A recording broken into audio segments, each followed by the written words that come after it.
Москва впервые за все время войны по-настоящему почувствовала ее на себе. И я сразу скажу то, чего от меня ждут меньше всего. Я не злорадствую. И не буду врать, что город в руинах. Он не в руинах. Но кое-что изменилось необратимо. И речь не о заводе, не о дронах. Речь о том, что преступный режим сделает дальше. Со своими же гражданами. Это я объясню как человек, который много лет был внутри этой системы. Я приведу только те цифры, которые признал сам Кремль. И этого хватит, чтобы стало не по себе. Сначала трезво, без истерик. И опираться я буду не на украинские сводки, а на то, что признала сама российская власть. Мэр Москвы сам сказал, на подлете к городу сбито около 200 беспилотников. Это крупнейшая атака на столицу с начала войны, по его же словам. Он же признал попадание в нефтеперерабатывающий завод в Капотне. Завод, который обеспечил примерно половину Москвы дизелем. После удара встал. Картинка, конечно же, страшная. Черный дым на полгорода, горящие резервуары, закрытые аэропорты. Крупный нефтяной пожар всегда выглядит как конец света. Но давайте честно, массового разгрома по городу нет. Точечные попадания – да. Обломки, отдельные здания повреждены. Я говорю это специально. Правда, сильнее преувеличения. Сейчас будет фраза, за которую часть из вас захочет закрыть это видео. Но я все равно ее скажу. Дело в том, что сломалось ощущение. Годами война для большинства в России была где-то там, на экране. Ее чувствовали Белгород, Курск, Крым, но не Москва. Казалось, так можно тянуть хоть 10 лет. Этому пришел конец. И здесь будет неприятно, но я скажу прямо, я слышу, злые украинцы ударили по нам. Нет. Цену этой войны выставили не в Киеве, ее выставили в Кремле те, кто эту войну развязал. Я считаю эту войну преступной. Это незаконная агрессия, которую начал лично Путин. И так ее классифицирует большинство мира, не только я. Можно сколько угодно, конечно, искать оправдания. НАТО, защита Донбасса, нас спровоцировали. Но даже если тебя спровоцировали, а ты ударил первым, ты не прав. Россия вторглась первой. Россия аннексировала чужие территории. И отвечать за то, что война дошла до дома, надо не перед Украиной, а перед теми, кто этот дом в нее втянул. Забудьте сейчас про удары по нефтеперерабатывающему заводу, это не самое главное. Самое опасное после такого удара – это реакция власти на провалы. Теперь то, о чем я разбираюсь профессионально. После такого провала система ведет себя довольно предсказуемо. Униженная силовая машина не идет успокаивать людей. Она идет искать виноватых. И репрессивная машина запускается на полную. Первое, что включается, конечно же, это тотальный мониторинг. Чаты, интернет-трафик, сообщества, группы, комментарии. Все, что и так слушается через систему оперативных мероприятий СОРМ, начинают читать прицельно и жадно. Ищут корректировщиков, наводчиков, пособников. Будут отрабатывать украинские, конечно же, диаспоры, таскать людей на беседы, выбивать признание в работе на ГУРу СБУ. Было что-то или нет, для системы не так важно. Параллельно работа по резким и крамольным высказываниям. Любое резкое высказывание будет выворачиваться наизнанку. Сказал, что завод красиво горит, вот тебе оправдание терроризма. Написал что-то крамольное своему другу в личке, вот тебе повод. Из обычного поста на эмоциях лепят показательное уголовное дело. Я видел эту логику изнутри. Когда система напугана, ей нужен результат. Она не разбирается. Она оформляет, кого попало. Ну, возможно, вы думаете, что хватать будут только тех, кто против войны. Но нет. Тут срабатывает логика «бей своих, чтоб чужие боялись». И первыми под раздачу попали у этого режима свои же. И вот самое важное, что нужно понять. Машине все равно, за войну или против. Смотрите, после удара в полицию вызвали Максима Калашникова.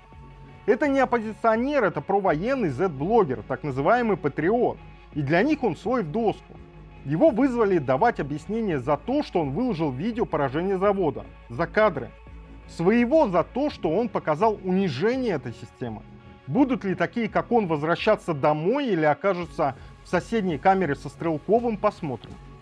Но факт уже состоялся, и он означает простое. Под удар попадает не тот, кто против войны или симпатизирует Украине. Под удар попадает любой, кто сделал провал и унижение путинской системы видимым. Так что в этом случае репрессии не про взгляды, а про контроль над картинкой. Им не нужно вас поймать. Им нужно вас назначить. Сейчас я объясню разницу и почему это страшнее. Теперь зачем все это? После такого позора режиму нужно одно – показать, что он работает и что все под контролем. Но поймать реальных наводчиков или корректировщиков ударов крайне трудно и сложно. А отчитаться надо очень быстро. И включается то, о чем весь мой канал. Когда поймать некого, их назначают. Запомните простую формулу. Им нужен невиновный, им нужен назначенный. Дальше по накатанной. Дело, где доказать нечего, а значит в ход идут засекреченные свидетели, которых нельзя проверить, шаблонные формулировки, оперативное сопровождение от первого дня до приговора, и почти наверняка будут появляться показательные дела.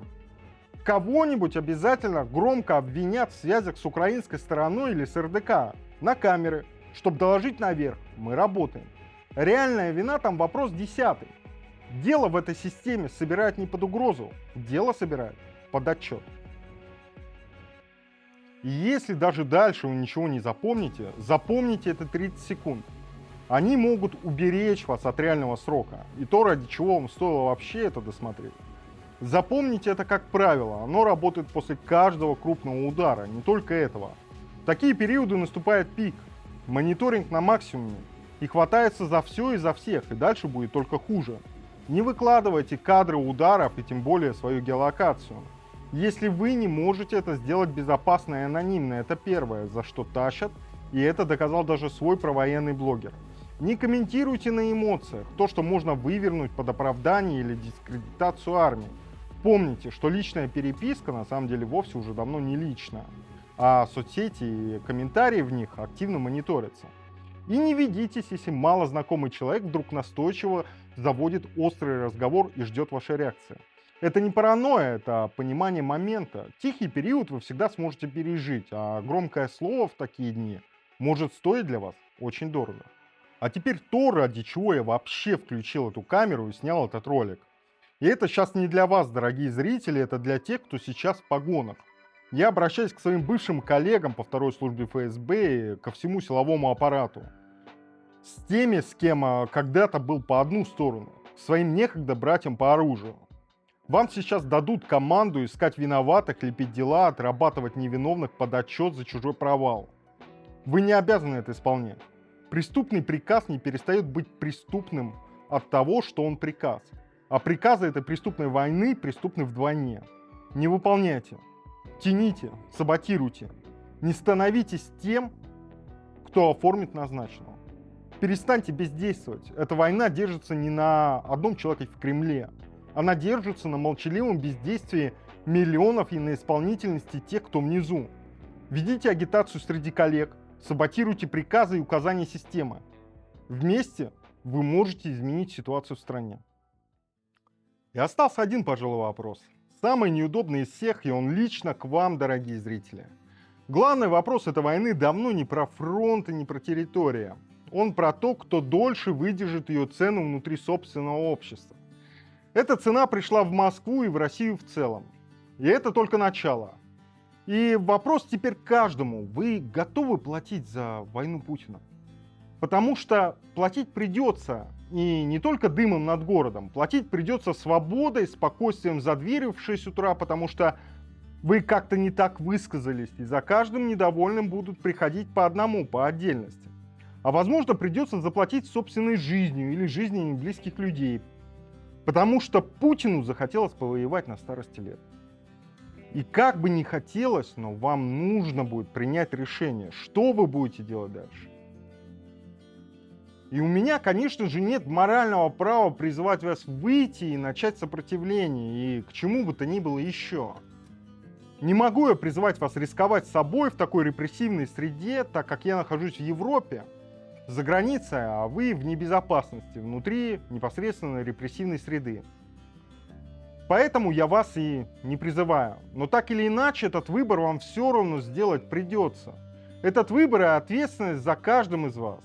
И что бы вы ни выбрали, я хочу вам пожелать одного. Берегите себя и не рискуйте понапрасну. Берегите своих близких. С вами был Вадим Майоров. До новых встреч в следующем видео.